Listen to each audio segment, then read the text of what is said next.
It was about 10 minutes to 6 on the evening of the 19th of March 1926 when police at Maryborough, Queensland, received a phone call asking them to attend a local dentist's surgery. The dentist, Sydney Robert Turner, 50, who made the call, said he wished a constable to come, as there was somebody dead on his premises. Turner was well known and respected in the town. He had been born in London in 1876 and had lived in Europe, America and Tasmania before settling in Queensland. He was married and had 3 children, Doris, Beryl and Stephen. Senior Sergeant Power and Acting Sergeant Ricketts proceeded to the surgery, which was in Kent Street, between Bazaar Street and Richmond Street. After knocking twice, they were calmly admitted by Turner. As the dentist stepped back, he pulled a .38 caliber revolver from his pocket and attempted to turn the weapon on himself. Turner had been drinking, but was not drunk, and aware of his actions. He had imbibed some brandy to strengthen his resolve to carry out the killing. The alert officers knocked the gun aside and gained control of it. Having been disarmed, Turner led the men to the surgery, and they found a fully dressed woman dead on a sofa against the near wall. Turner informed the policeman that he and she had a suicide pact and that he had murdered the woman. He had chloroformed her, and then, when she was unconscious, poured cyanide of potassium down her throat. 2 doctors named Guard and Bendish were summoned and officially pronounced that the woman, Mrs. Kathleen Loveday, aged 31, was dead. They found no marks on her body, but froth was issuing from her nose and mouth, and some light bloodstains were present on the lower lip. It was later determined she had ingested 18 grains of cyanide. A fatal dose of commercially available cyanide was just 5 grains. Several times Turner asked the doctors if she was dead, even though each time they replied that she was. Asked by Sergeant Power why he had done it, Turner replied, "For love. Find out the rest for yourself. If you want to know, it's all there." He pointed to a desk where there was a written confession. It read, "To all present, Maryborough, 19th 3rd 26. I have taken this girl's life with my own because life is so impossible. Let fair play now feel justified. S.R. Turner. Nagel has my car for trial. If he wants it, kindly pay my wife. Return Bosch Barthel's parcels before the end of the month. They are on approval." Turner later said he and Kathleen had written the confession together, and that the line about fair play was hers, which she insisted he put in, even though he said it was not good grammar. When Detective O'Keefe arrived an hour later, he was filled in on what had occurred, and then began questioning the dentist to discover what he had to say about the matter. A weary Turner, when he learned who the man was, said, "I will tell you all about it. She came to me at 5 o'clock. My wife attacked her in the street in front of her sister. The dead woman's sister had been writing anonymous letters. I asked my wife if she preferred me to believe me to them, and she said no." At about 5, August Nagel, who was Kathleen's brother-in-law, arrived at the surgery. He had been phoned at 9 that morning in regards to buying Turner's car. During the course of their conversation about selling the car, Turner said, "If you buy it, pay the money to Mrs. Turner. I am going away tonight." Turner went across Kent Street to the Royal Hotel at 5:15 and purchased a bottle of Chateau brandy. The licensee who sold him the brandy said there was nothing unusual in Turner's manner. Later he posted a letter for his paramour at 5:45, just before she died. He was seen posting the letter in Wharf Street by a man whom he exchanged a good evening wave with. The letter was addressed to Kathleen's sister, Mrs. Ville, asking her to retrieve a bundle of letters Turner had written, which she had concealed behind a painting of a little girl and a dog, and under a hat box in the front room of her home. "The woman asked me to kill her, and I killed her. I asked, 'Can't you put it off?' She said no. That was when he poisoned Mrs. Loveday. Believing she was not dying quickly enough, he attempted to choke her." He added, She is the loveliest girl in the world. Directly she died, I telephoned the police and told them I had killed her. We had agreed to die together. But that stuff is so awful. I never had the guts to take it. I then tried to shoot myself. I never had the guts to do that either. I am a cur." O'Keefe asked, "Why did you kill her?" "The crisis came sooner than we expected. Her husband would have found out and killed us. He is in hospital with appendicitis." An undated and unsigned letter had been sent to Loveday, divulging hints of the relationship between his wife and Turner, but it arrived while he was in hospital and opened by Kathleen. "We knew the fat was in the fire when we saw that," commented Turner. The letter read, "Does the dentist business pay? Is your wife working for Turner? Watch them make signs to each other. She was nearly caught today." Asked how the chloroform had been administered, Turner explained he poured it into a little blue handkerchief and held it over her face. Turner was arrested and charged with murder. His response was, "You can do what you like with me now." The funeral for Kathleen Loveday was hastily arranged for the following day, the 20th of March, following the autopsy in the morning. The funeral was held at the Wesley Church in Adelaide Street in the afternoon, with Edward Loveday's fellow workers from the wharf providing a guard of honour to the casket. The next day, O'Keefe found one of the anonymous letters in Turner's office desk drawer. Mrs. Mary Nagle, who was one of Kathleen's sisters, handed the bundle of love letters to the detective on the 26th of March. Mrs. Nagle had been with Mrs. Ville when the letter from Kathleen arrived. Asked by police on the 5th of April, while being held in a cell, if the Lovedays had been blackmailing him for considerable amounts of money, the dentist denied it, saying that the poor chap did not know anything about the affair. "I am really sorry for him. Tell him so," Turner added pitifully. In mid-April, the committal provided more detail of the events which led up to the tragedy on the 19th of March. During proceedings at the police court in April, it was shown that Turner had applied under the Poisons Act to purchase cyanide for use in his dental practice in November 1925, 4 months before the death of Mrs. Loveday. Cyanide was often used in gilding teeth. He had purchased 1/4 ounce on the 13th of November. It was also revealed that Turner had purchased the revolver on the 10th of December 1925. On March the 13th, 1926, Turner had purchased 1 ounce of chloroform, a pound of peroxide, and 1 ounce of absolute alcohol from a chemist. The dentist had 3 rooms: a waiting room furnished with 4 chairs, a couch and a small table, the surgery, and a workroom. Elizabeth Elwyn, who had been waiting for the dentist with another patient at 4:45 p.m. on the 19th, had witnessed a distraught Mrs. Loveday rush into the surgery. Turner had appeared soon after and said he could not see anyone else that day, and for them to return tomorrow, whereupon the patients departed. Mrs. Loveday's father, Anders Gustaf Olsen, provided some background to his daughter's life. She had been born at Jeffso, Sweden in 1895. Her birth name was Karen, but in Australia she was known as Kathleen, or by her nickname of Dob Dob. The Olsen family, which included 10 children, arrived in Australia in 1899. They then settled for 8 years in New Zealand before moving to Queensland. Karen married Edward Loveday in Sydney in 1914.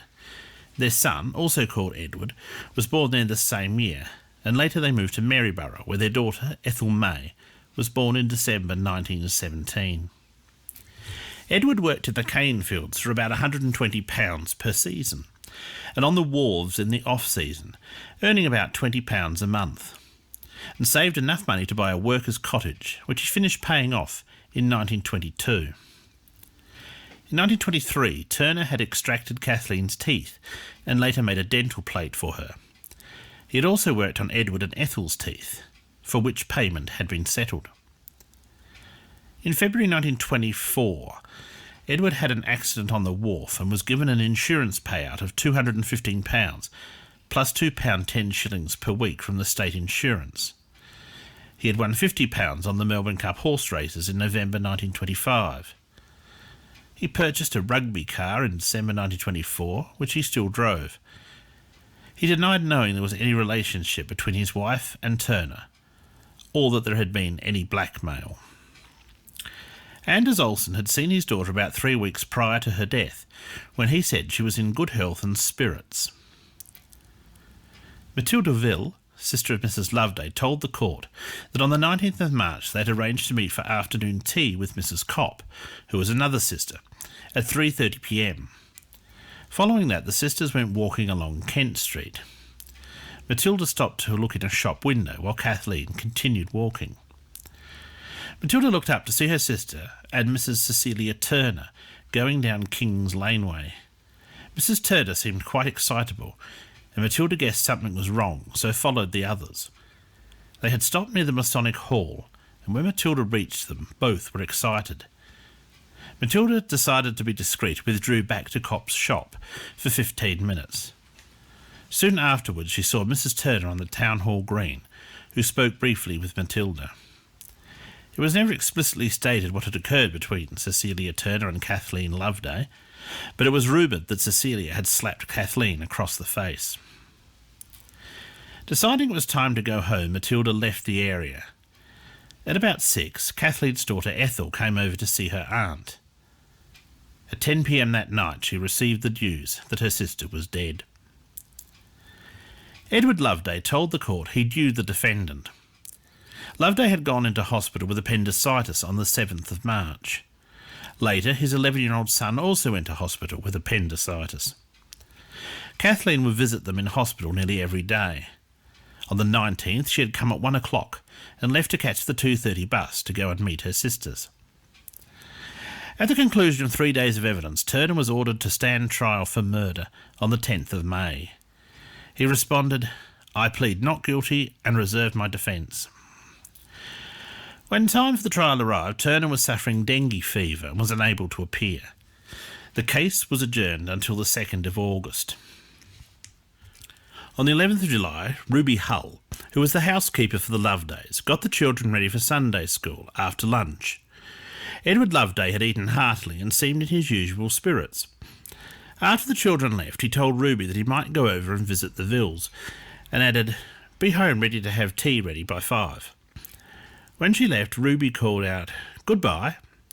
Edward said, "Don't say goodbye. Say au revoir."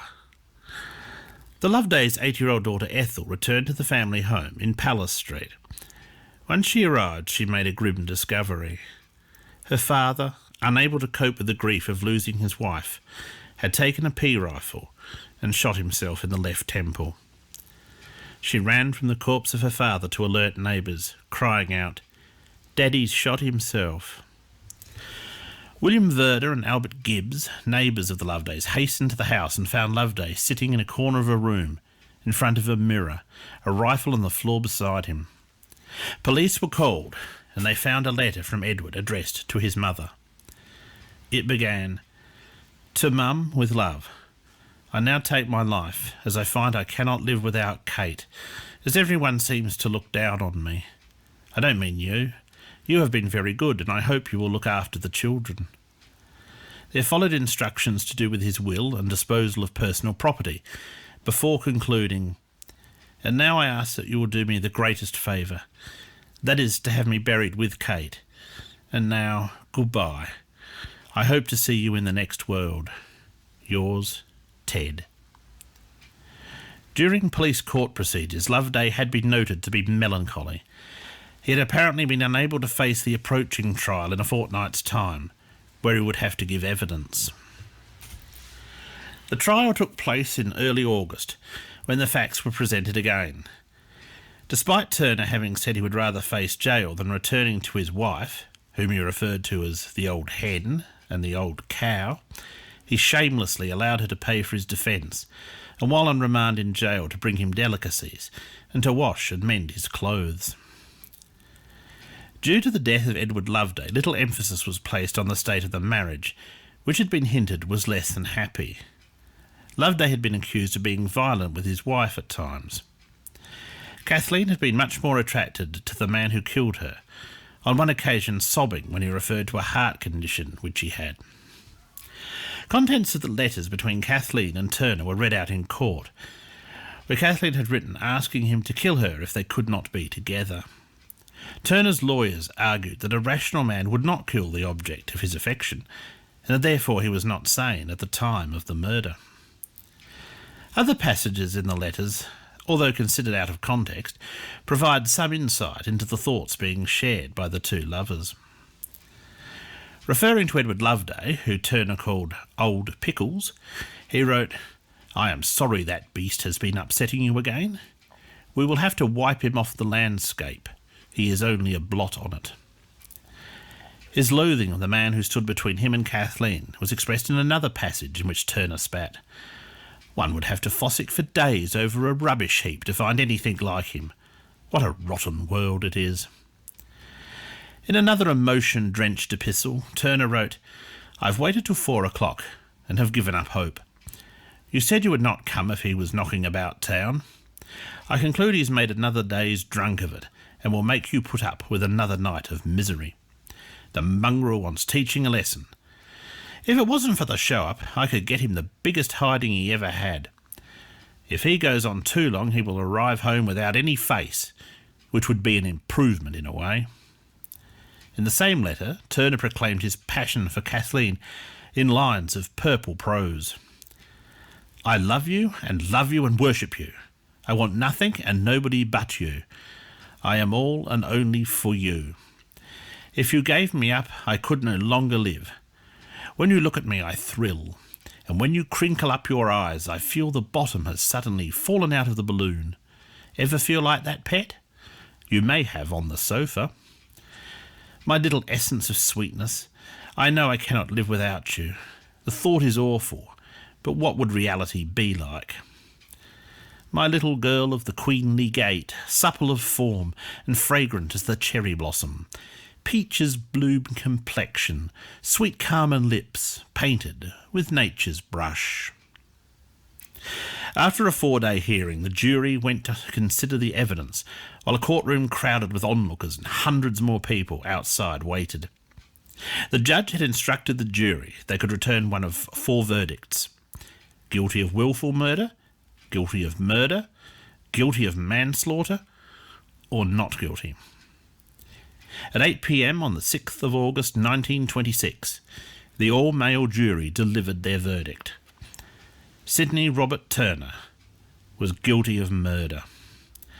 The next morning at 10 p.m, Turner learned his fate. He was sentenced to imprisonment for life, with hard labour. In September 1934, he was one of the men interviewed by a journalist about life behind bars in Brisbane's Boggo Road jail. He was described as stooped and listless, a shadow of his former self. His hair had gone grey and he was broken-hearted. Initially given work as a tailor, by 1934 he was the prison dentist. Either Turner, or the journalist, relived the crime that put him inside in romanticised terms.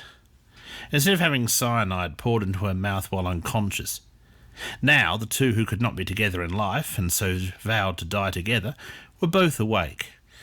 Turner handed Mrs. Loveday a goblet, kissed her, and then she quaffed the poison, and laid back and died. Then Turner clasped the glass, but could not raise it to his lips. He sat beside the body and tried again, but could not muster the will to drink. Then he remembered his gun, and went and got that out of a drawer, and placed the cold steel of the muzzle against his head, but again could not bring himself to squeeze the trigger. "That is all," Turner finished in a dismal tone. "Here I am now, in for life." One point which seems to have been ignored at the time was the strange coincidence of both Edward Loveday and his son experiencing what was thought to be appendicitis at the exact same time. In retrospect, is it possible that there had been a failed attempt to poison Edward Loveday? The younger Edward at least suffered no physical ill effects. He passed away at the ripe old age of 96 in 2010. The poisonous dentist died on the 12th of March 1942, aged 66.